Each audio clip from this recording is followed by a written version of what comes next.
Hi, I'm Alison Hodgson, and today I'll be reading from Rilla of Ingleside, Chapter 11, Dark and Bright. I'm here with my pug named Cat in honor of Ellen Montgomery's love of black cats. And she's probably going to be adding a little bit of sound, and we'll see how she does. But again, Chapter 11, Dark and Bright.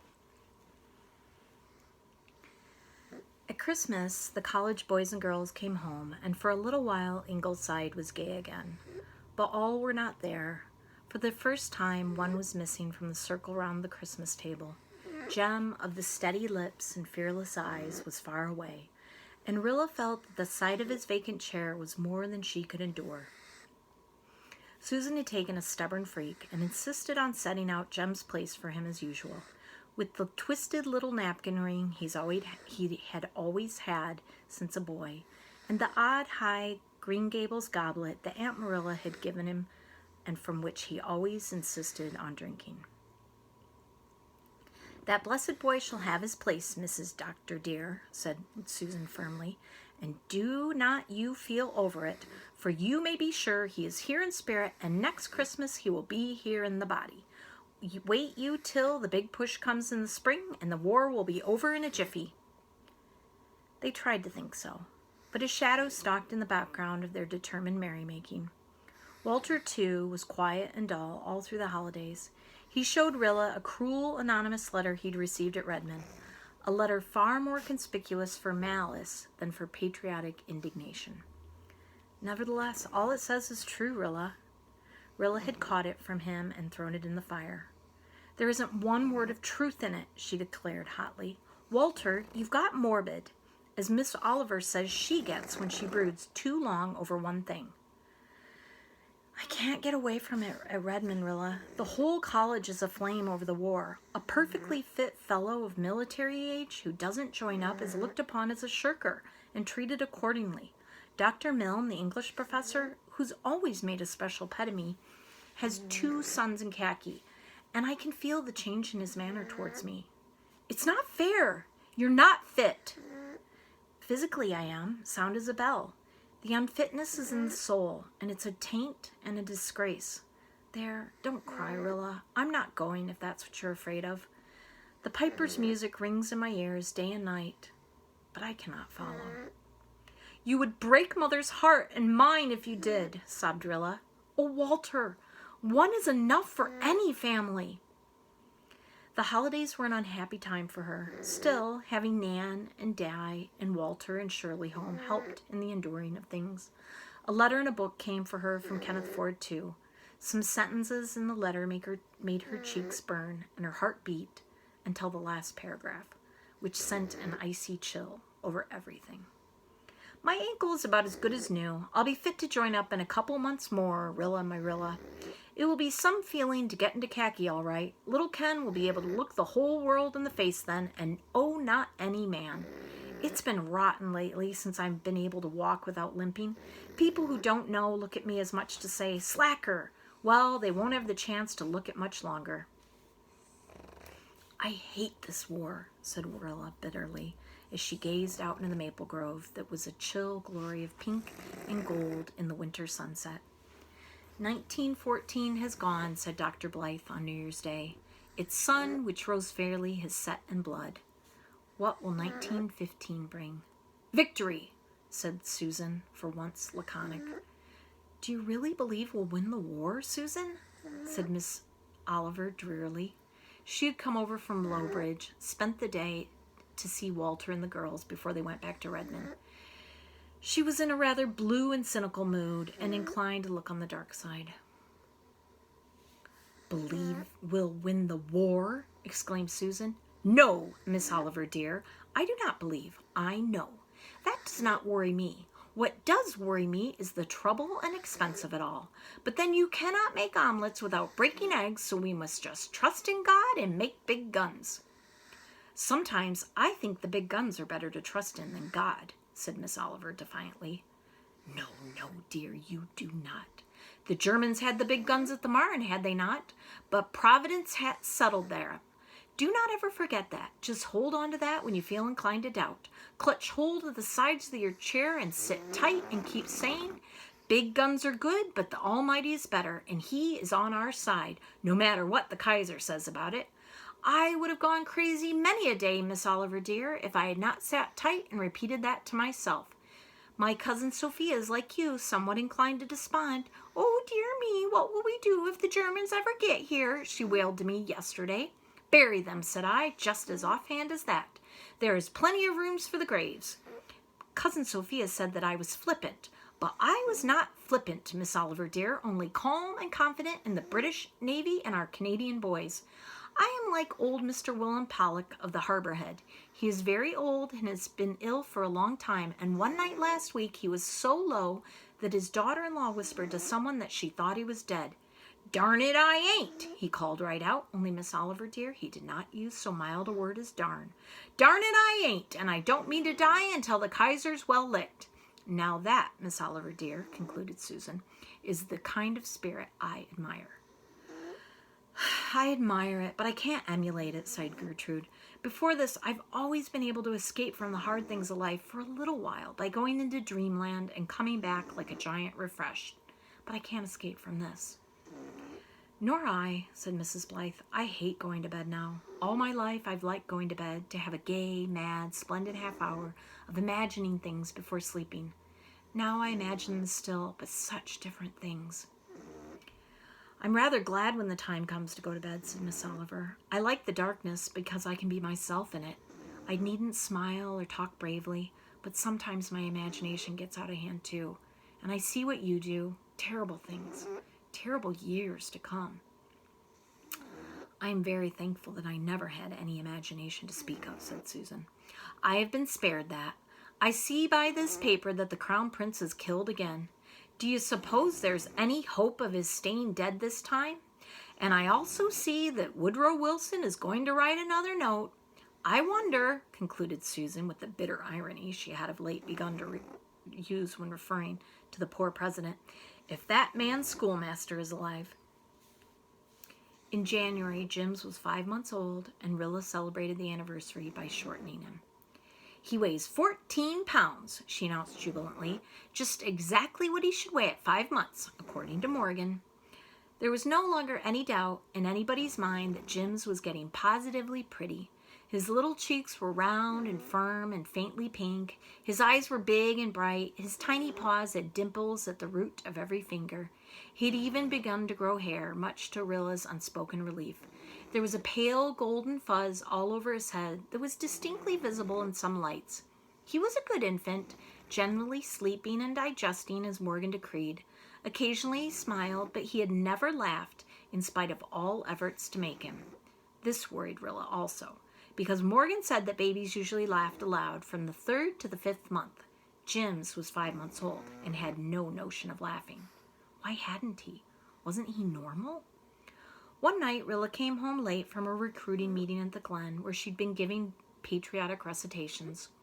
Rilla had never been willing to recite in public before.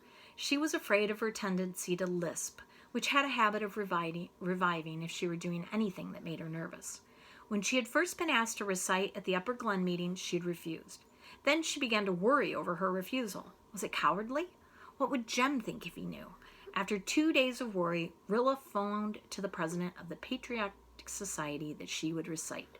She did, and lisped several times, and lay awake most of the night in an agony of wounded vanity. Then 2 nights after, she recited again at Harbour Head. She had been at Lowbridge and over Harbour since then, and had become resigned to an occasional lisp. No one except herself seemed to mind it, and she was so earnest and appealing and shiny-eyed.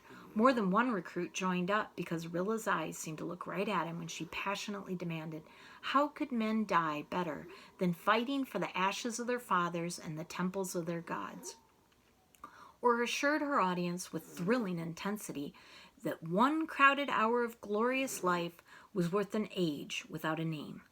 Even stolid Miller Douglas was so fired up one night that it took Mary Vance a good hour to talk him back to sense. Mary Vance said bitterly that if Rilla Blythe felt as bad as she had pretended to feel over Jem's going to the front, she wouldn't be urging other girls' brothers and friends to go. On this particular night, Rilla was tired and cold and very thankful to creep into her warm nest and cuddle down between her blankets, though as usual with a sorrowful wonder how Jem and Jerry were faring. She was just getting warm and drowsy when Jem suddenly began to cry and kept on crying. Rilla curled herself up in her bed and determined she would let him cry. She had Morgan behind her for justification. Jim's was warm, physically comfortable. His cry wasn't the cry of pain, and had his little tummy full as was good for him. Under such circumstances, it would be simply spoiling him to fuss over him, and she wasn't going to do it. He could cry until he got good and tired and ready to go to sleep again. Then Rilla's imagination began to torment her. Suppose, she thought, I was a tiny, helpless creature only 5 months old, with my father somewhere in France, and my poor little mother who'd been so worried about me in the graveyard. Suppose I was lying in a basket in a big black room without one speck of light and nobody within miles of me for all I could see or know. Suppose there wasn't a human being anywhere who loved me. For a father who'd never seen me couldn't love me very much, especially when he had never written a word to or about me. Wouldn't I cry too? Wouldn't I feel just so lonely and forsaken and frightened that I'd have to cry? Rilla hopped out. She picked Jim's out of his basket and took him into her own bed. Her hands were cold. His hands were cold, poor mite, but he had promptly ceased to cry, and then she held him close to her in the darkness. Suddenly, Jim's laughed, a real gurgly, chuckly, delighted, delightful laugh. "Oh, you darling little thing," exclaimed Rilla. "Are you so pleased at finding you're not all alone, lost in a huge, big black room?" Then she knew she wanted to kiss him, and she did. She kissed his silky, scented little head. She kissed his chubby little cheek. She kissed his cold hands. She wanted to squeeze him, to cuddle him just as she used to squeeze and cuddle her kittens. Something delightful and yearning and brooding seemed to have taken possession of her. She had never felt like this before. In a few minutes, Jims was sound asleep, and as Rilla listened to his soft, regular breathing and felt the little body warm and contented against her, she realized that, at last, she loved her war baby. "He has got to be such a darling," she thought drowsily as she drifted off to slumberland herself. In February, Jem and Jerry and Robert Grant were in the trenches, and a little more tension and dread was added to the Ingleside life. In March, Ypres, as Susan called it, had come to have a bitter significance. The daily list of casualties had begun to appear in the papers, and no one at Ingleside ever answered the telephone without a horrible, cold shrinking, for it might be the station master phoning up to say a telegram had come from overseas.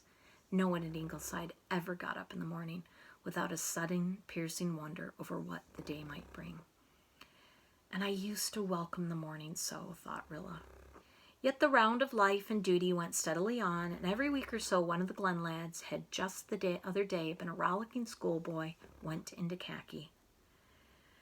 "It is bitter cold out tonight, Mrs. Dr. dear," said Susan, coming in out of the clear starlit crispness of the Canadian winter twilight. "I wonder if the boys in the trenches are warm." "How everything comes back to this war," cried Gertrude Oliver. "We can't get away from it, not even when we talk about the weather. I never go out these dark, cold nights myself without thinking of the men in the trenches. Not only our men, but everybody's men. I would feel the same if there were nobody I knew at the front. When I snuggle down in my comfortable bed, I'm ashamed of being comfortable. It seems as if it were wicked of me to be so when many are not."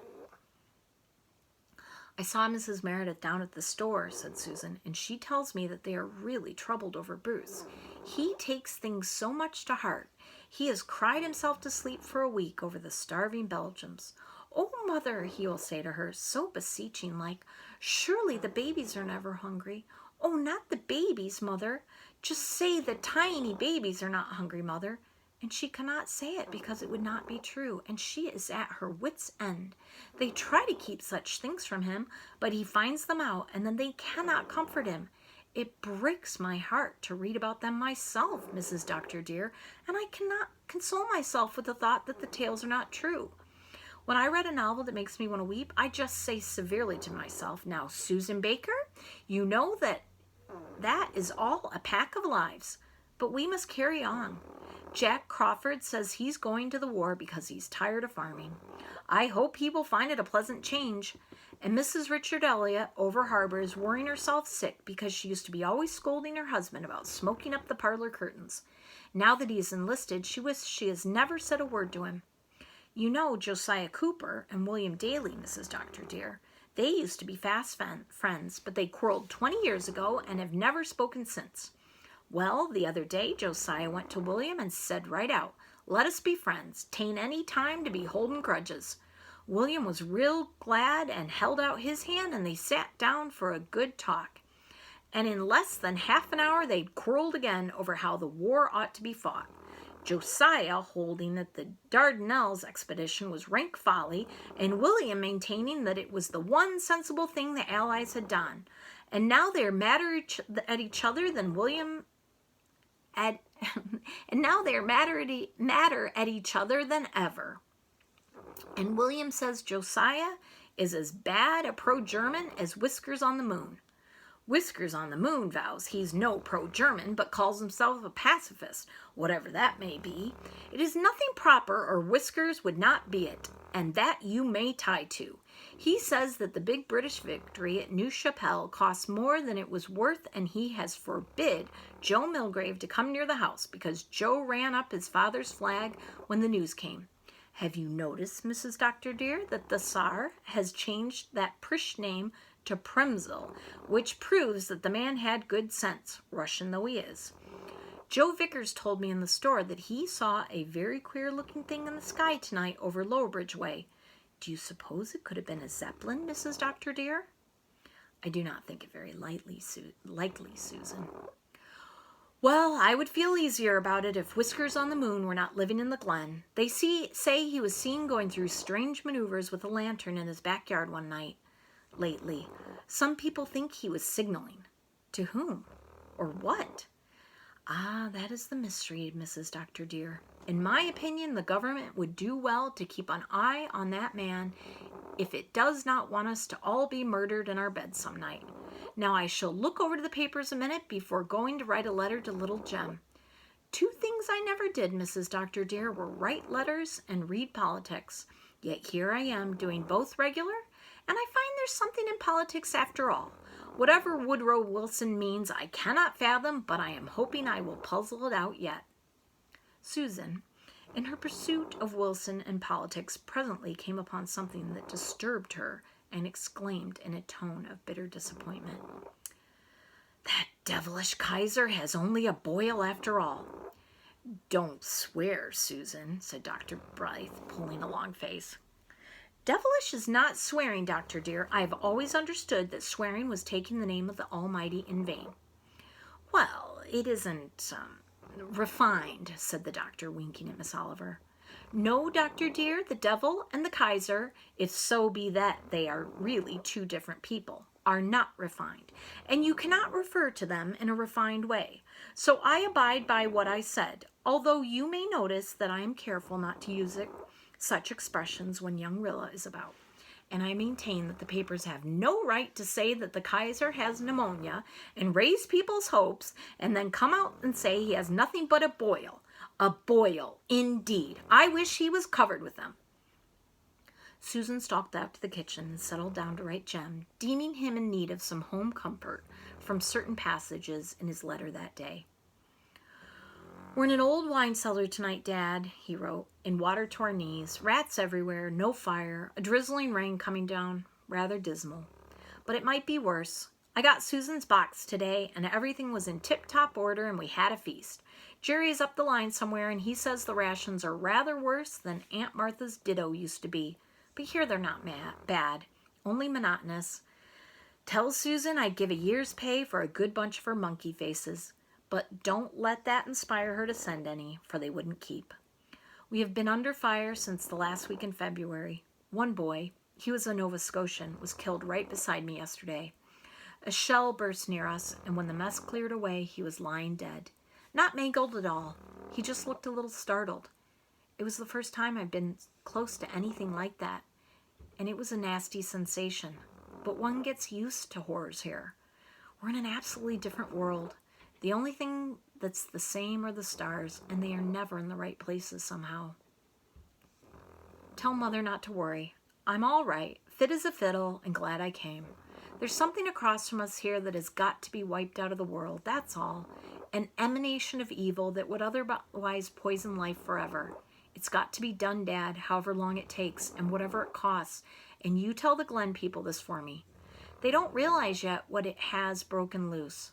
I didn't when I first joined up. I thought it was fun. Well, it isn't.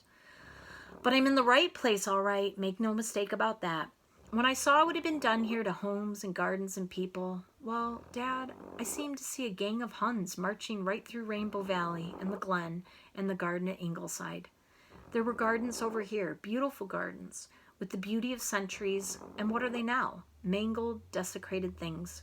We are fighting to make those dear old places where we had played as children safe for other boys and girls, fighting for the preservation and safety of all sweet and wholesome things. Whenever any of you go to the station, be sure to give Dog Monday a double pat for me. Fancy the faithful little beggar waiting there for me like that. Honestly, Dad, on some of these dark, cold nights in the trenches, it heartens and braces me up to no end to think that thousands a mile away at the old Glen station, there's a small spotted dog sharing my vigil. Tell Rilla I'm glad her war baby is turning out so well, and tell Susan I'm fighting a good fight against both Huns and cooties. Mrs. Doctor, dear, whispered Susan solemnly, what are cooties? Mrs. Blythe whispered back, and then said in reply to Susan's horrified ejaculations, it's always like that in the trenches, Susan. Susan shook her head and went away in grim silence to reopen a package she had sewed up for Jem and slip in a fine tooth comb. That concludes Chapter 11, Dark and Light.